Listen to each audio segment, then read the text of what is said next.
Il est l'un des artistes de l'industrie musicale à avoir gagné le plus d'argent l'an dernier. Pour autant, Maître Gims n'a rien oublié de son enfance pas facile. Depuis son arrivée sur le Sou à Paris à la fin des années 80, il a connu les squats, cohabité avec des trafiquants de drogue. Il aurait pu à maintes reprises faire les mauvais choix, mais sa passion pour la musique l'a emporté. Comment a-t-il traversé toutes ces difficultés et comment vit-il aujourd'hui son immense succès? Maître Gims, un ex-migrant qui fait aujourd'hui fredonner des milliers de Français, est dans le portrait de la semaine par Thierry Demézières et Léo Monet. Le rap l'a sorti de la misère et l'a amené à la chanson populaire. Il est la star des cours de récré et des salles de mariage. On dit de Maître Gims qu'il est un faiseur de tubes et de thunes. Il n'avait encore jamais raconté son histoire de petit immigré congolais devenu millionnaire. Maître Gims, ancien chanteur du groupe Section d'Assaut, se planque derrière ses lunettes noires comme les Daft Punk se cachent sous leur casque. Vous avez l'air très sévère sur la couverture de biographie. Je suis comme ça. Oui, lorsque vous enlevez vos lunettes, vous avez un air très doux. Faut les enlever? Bien sûr. Bien joué. C'est une protection, on va dire. Donc non. C'est une protection, je peux pas.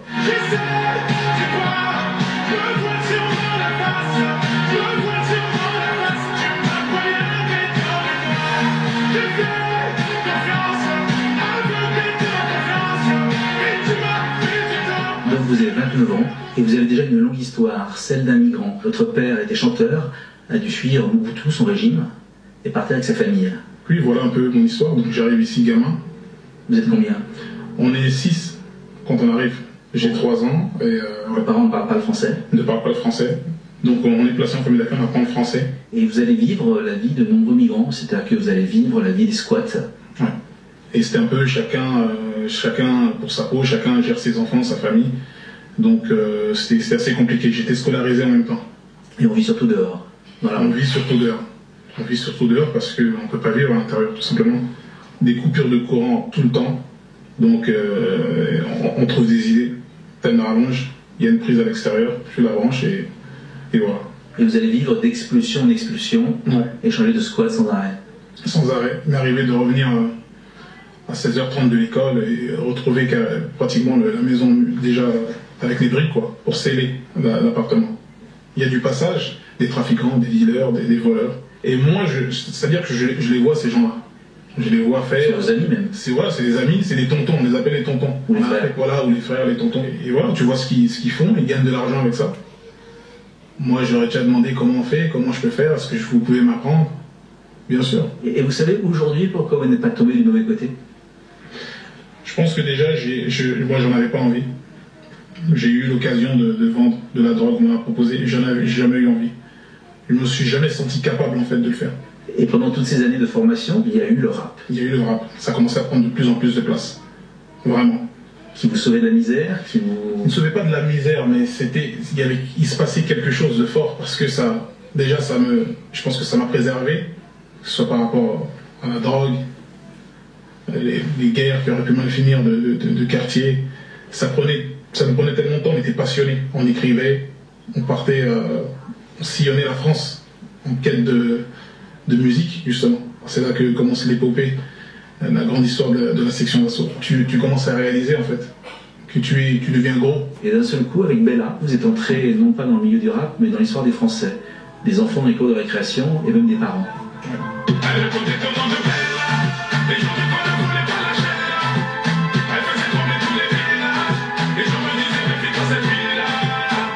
Combien de vues sur YouTube?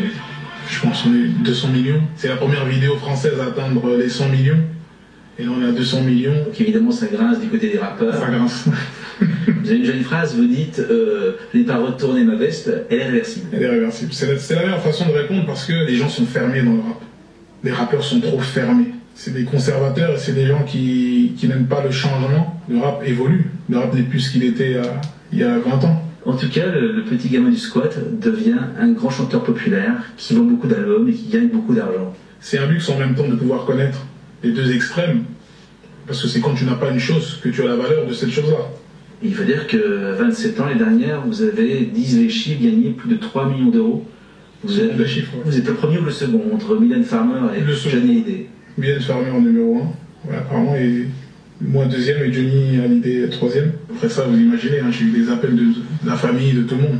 Des gens pensaient que j'avais ça posé sur une table, hein, et que j'étais prêt à distribuer. Ça, faut le savoir, ça. Donc on m'appelle. Oui, alors, Gandhi, félicitations, hein.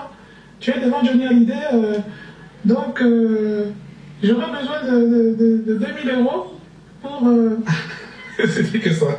Lorsque le succès, l'argent, la reconnaissance arrivent de façon aussi rapide et violente, certains se brûlent les ailes.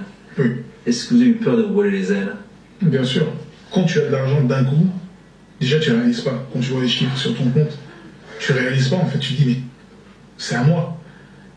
Et pour te convaincre que c'est à toi, eh ben, tu vas acheter quelque chose de cher.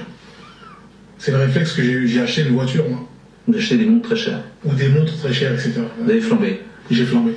J'ai fait le Zaïko, comme on dit, le Zaïrois, le kéké. Vous êtes retourné à Kinshasa. Ouais. Et vous avez été reçu comme Michael Jackson. Reçu comme Jackson, vraiment. C'était un truc de fou. Je suis arrivé là-bas, l'armée, les militaires, laisse tomber. Et vos parents, immigrés congolais, qui sont arrivés il y a plus de 20 ans dans ce pays sans un sou, comment ils vivent la fortune de leur fils, le succès de leur fils? Moi, tous les jours, ma mère me parle de ce succès-là. Elle me parle de notre arrivée ici, du parcours, tout le temps, tous les jours. Elle parle français aujourd'hui? Elle parle français aujourd'hui. Elle n'est plus femme de ménage? Ouais, elle était femme de ménage et je lui ai dit ça suffit. Je peux pas moi être là à faire le kéké dans toute la France et pendant ce temps-là, je dors, ma mère va nettoyer un établissement, une école primaire ou quoi. Un jour, vous avez dit, mon histoire, c'est le rêve américain d'un blédard. Ouais, le rêve d'un blédard. Ouais. Non, c'est vrai, c'est vrai. Les gens savent que je suis un blédard, que je suis arrivé du Congo, je suis arrivé gamin et que je me suis imposé sur la scène française. Ce qu'on découvre à travers vos tubes, qui sont très populaires, c'est qu'avant d'être rappeur, vous êtes avant tout un chanteur. Il paraît que vous chantez même du Pavarotti. J'ai chanté du Pavarotti, ouais. Allez-y. Attention, je vais... Donc le Pavarotti me pardonne pour les paroles.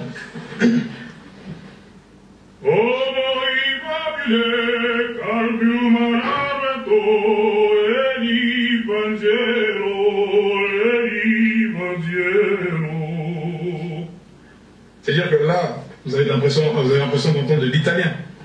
C'est du charabia. C'est tellement que j'ai réussi à... J'aimais beaucoup l'opéra. Là, vous la débrouillez. Ouais. Le paradoxe de votre histoire, c'est que vous êtes devenu un grand chanteur populaire français et vous n'avez pas la naturalisation française. Ouais. Ouais, c'est un paradoxe. Ça, c'est vraiment un truc de fou. Les gens ne me croient pas. Qu'est-ce que vous attendez pour avoir vos papiers? C'est que, en fait, les gens ne réalisent pas que c'est des procédures et des démarches, mais incroyables. J'ai même passé un test de français où on me disait, le test, il te donne une feuille, il y a des dessins, il y a une dame dans une cuisine qui met un gâteau au four et tu dois dire ce qu'elle fait. Que fait la dame? Fait un gâteau. Et il y a un type au téléphone. Que fait le monsieur? Il téléphone. C'est des trucs de CP. Hein. Et ensuite, lancer le dossier et attendre un rendez-vous qui est supposé arriver dans 2 ans minimum. Vous êtes peut-être le chanteur français le plus populaire du moment. On dit quelquefois que cette France est un peu raciste. Vous êtes la réponse que non. Non, il y a des imbéciles partout. C'est ça ma réponse. Il y a des noirs qui n'aiment pas les noirs. Tellement ils sont fêlés, les mecs. Mais non, la France n'est pas raciste. Sinon, je pense pas que j'en serais là aujourd'hui. Et l'autobiographie de Maître Gims, Vise le soleil, sort demain aux éditions Fayard. C'est la fin de ce 7 à 8. Merci de votre fidélité.